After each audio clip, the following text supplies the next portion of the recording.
అందరికీ నమస్కారం అండి. ఈ వీడియోలో చూస్తున్న మొక్క తెలుగులో జాతి మల్లె అంటారు. ఇంగ్లీష్‌లో స్పానిష్ జాస్మిన్ లేదా రాయల్ జాస్మిన్ అంటారు.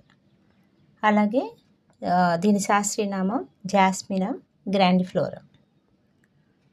మొగ్గ చివర కొంచెం పింక్ కలర్‌లో ఉంటుందన్నమాట. మంచి సువాసన వస్తుంది. చూడటానికి ఇది సన్నజాజి మొక్కలాగా ఉంటుంది. కానీ సన్నజాజి కాదు. ఇది కొద్దిగా సన్నజాజి కన్నా పొడవు మొగ్గ ఉంటుంది. ఇది పూల జడ అల్లడానికి మొగ్గలుగా ఉపయోగిస్తారనమాట. అలాగే దీన్ని హిందీలో చెమేలి అని కూడా పిలుస్తారు.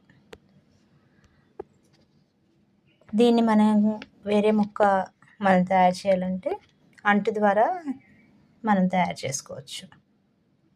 అందరికీ ధన్యవాదాలండి.